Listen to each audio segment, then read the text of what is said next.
Hello and welcome to this episode of Healing Digestion, where you learn everything you need to know about the cholesterol and digestion connection through the lens of functional medicine and ancient Ayurveda. Welcome. If you're new here, I'm Deepa. I'm an allied functional medicine practitioner, bio-individual nutrition practitioner, an Ayurvedic health counselor, and a yoga acharya for more than 25 years. My mission is to create synergy between science and ancient wisdom to get you the clear blueprints for your healing. So let's first just understand the basics of cholesterol. Cholesterol is a sterol, which means it's a combination of a steroid and alcohol, and it's absolutely essential to all life. Our body uses cholesterol to make sex hormones and steroid hormones. So it produces cortisol, progesterone, estrogen, testosterone. Cholesterol is also very important because fat-soluble vitamins are absorbed in the body when we have good fats, and cholesterol is the building block of many things in the body. Steroid hormones like cortisol are vital to life. They help regulate blood sugar, water balance. So they regulate aldosterone in the adrenal gland, regulate sodium-potassium balance. Cortisol helps us with blood sugar and blood pressure. If this skewed ratio of sodium-potassium, if sodium is high, potassium is low, we can have high blood pressure. Sodium is low, potassium is high, we can have low blood pressure. So cortisol is extremely important, and cortisol and aldosterone are made by the adrenal gland from cholesterol. Our body also uses cholesterol to make our sex hormones, so progesterone, estrogen, and testosterone. And we can have low levels of sex hormones, which then impact all of health: heart health, brain health, muscular health, energy, skin health, metabolism. All of this is controlled by our hormones. So we certainly need a good output of hormones, and we don't make sex hormones if we don't have enough cholesterol, and we also may not make sex hormones if we have enough cholesterol, but either we are in high stress, where if we are in high stress, our body will then produce more of the cortisol versus the sex hormones. And the second point is that even if we have enough cholesterol, if for some reason our liver and gallbladder and digestive health is compromised, then our body will not be able to break down and metabolize fats. So then we will have high cholesterol and low sex hormones. So if we have problems with digestive health, liver health, gallbladder health, then we won't be able to break down cholesterol. Then we can have high cholesterol, high LDL, high triglycerides, and low estrogen, progesterone, or testosterone. So it's very important to consider these 2 points when we're looking at understanding cholesterol and digestion, and this is at the core of this video. When we're looking at a functional medicine perspective, we have to understand digestive health as a whole. So let's just understand how cholesterol is digested. And the science of this is extremely important to understanding everything, because we can't look at high cholesterol through a narrow lens. So when any food comes into the stomach ideally should have strong stomach acid. It's a very low pH in the stomach.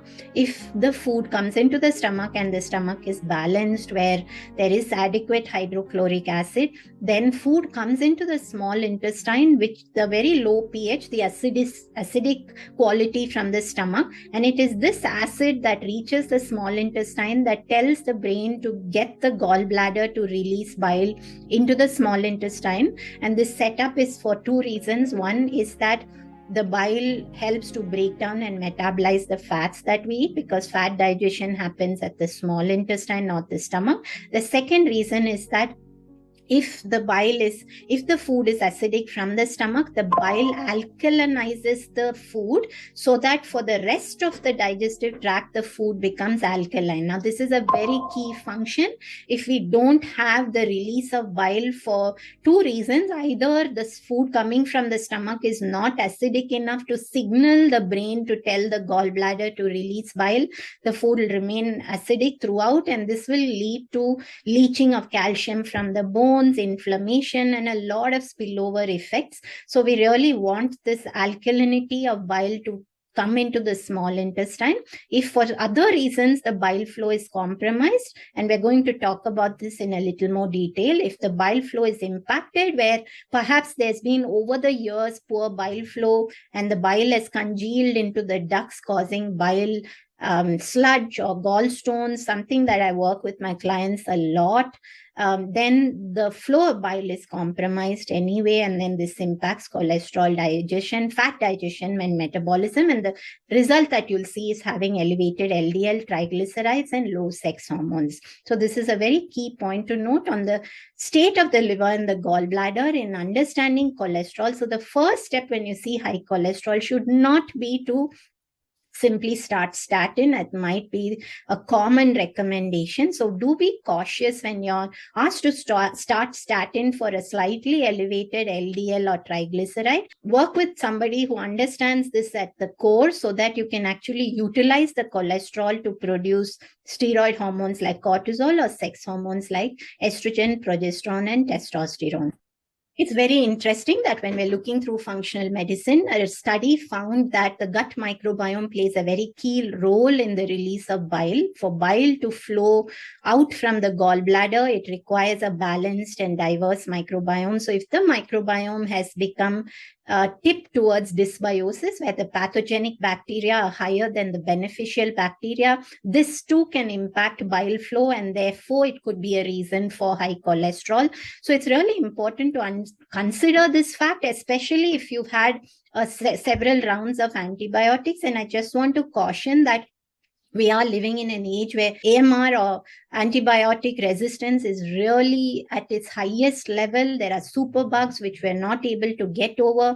And one of the things I keep telling clients all the time is that you really don't need antibiotics for a common cold. A very common approach and questions that I've had all the time is, how can, if it's 7 days and I haven't got over, it means it's bacterial and I need antibiotics. And this has to come with a huge warning of caution, because this can impact the microbiome. Impact to the microbiome can prevent bile flow.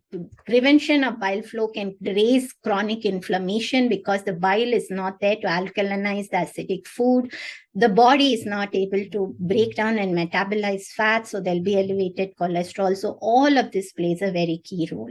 So when we are looking at through a functional medicine lens, it's really important to understand cholesterol. Number one, at the root of the stomach, is there ample stomach acid for the bile to be triggered from the gallbladder? Two, is something preventing bile flow? So is there gallstones? Is there bile sludge? Is there impact on the liver due to any genetic variations? How can you address the liver at the root to address your high LDL or triglycerides?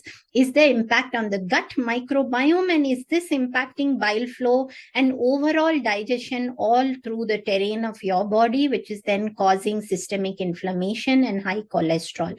All of these matter, but when we're looking through the functional lens, it's really important to work with the practitioner to restore equilibrium to the gut microbiome, help the bile to flow out of the gallbladder. If you don't have a gallbladder, that requires a completely different approach, where you need to consider that the mechanism of releasing bile is very different. So you need to figure out how to improve digestion overall and how to improve elimination. When it comes to elimination, high fiber is very important to get the bile to be shunted out of the body and not recirculate back, which is also a major problem.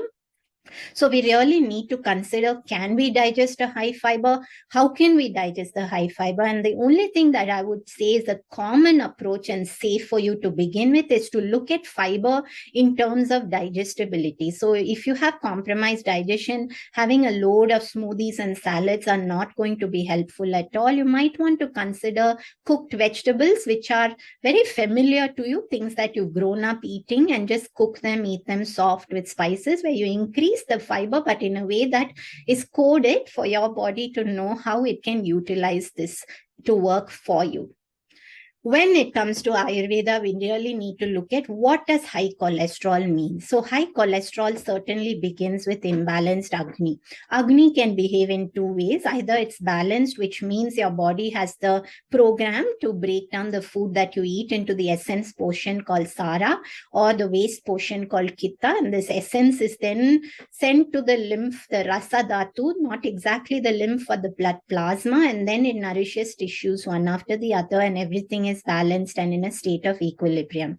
If Agni is not balanced, it could go in different ways. It could behave as a Vishama Agni, which is very erratic, a Tikshna Agni, which is very fiery, a Manda Agni, which is very dull. So there's so many states of Agni, and understanding this is very important. But if Agni is imbalanced, then the body will keep producing Ama, toxins. Ama is very cold, sticky. Consider Kapha dosha. Kapha is earth and water, and the good Kapha is what is called Ojas, which will give you vitality, great skin. Bad Kapha is very sticky, which is called Ama, and it can go and clog. So you can consider in high cholesterol that there will be some formation of Ama on a continuous basis.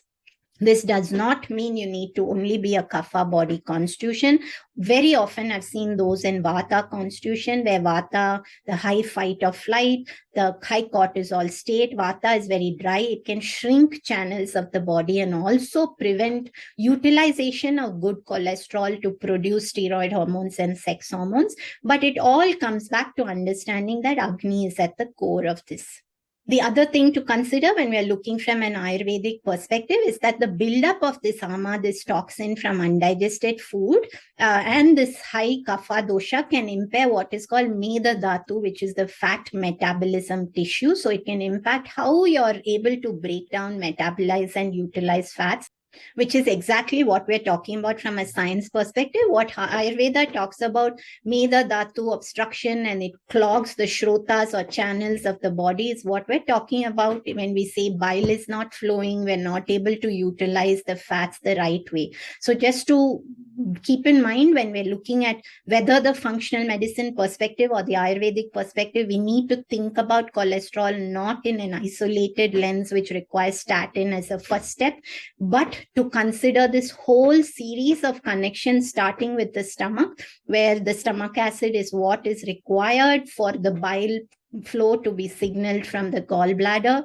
It is that bile that flows into the small intestine that helps to break down the fat and use cholesterol to produce cortisol, progesterone, estrogen, testosterone. And it also the bile which alkalinizes the food for the rest of the tract. Keeping the food alkaline for the rest of the tract is very key to lowering chronic inflammation, not tipping into an inflammatory state. So every part of the body is extremely interconnected. So it is important that in high cholesterol, you nurture digestion.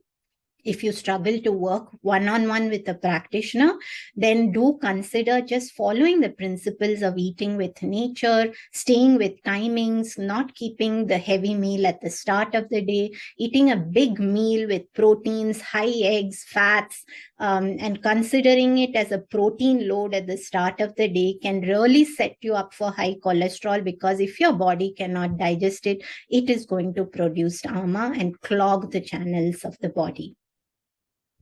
So how do we bring these two approaches into a way that you can understand cholesterol and help yourself if you do have elevated cholesterol? First step is to make sure that your food that comes in is in the right way. It is working with the rhythms of nature, where it is not heavy in the morning.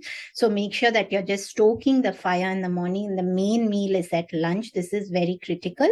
Second is that the stomach acid should be optimal. So try to refrain from taking proton pump inhibitors or antacids, all of which can impact stomach acid. And remember, stomach acid is not something that should be, the stomach should be amply acidic, otherwise it can impact the absorption of vitamins like iron, calcium, and B12. Very often I've seen people who've started antacids as a small course along with antibiotics, and it has ended up as a long-term 2 to 3 year, and it has severe impact. So the stomach has to be acidic because it is linked to this bile flow. Then once the stomach is acidic and you're keeping it balanced in a way, and even if you don't take anything specific to boost digestion at the stomach, if you simply remove these culprits that impact digestion at the stomach like the antacids, your body has a code to come back to balance by itself.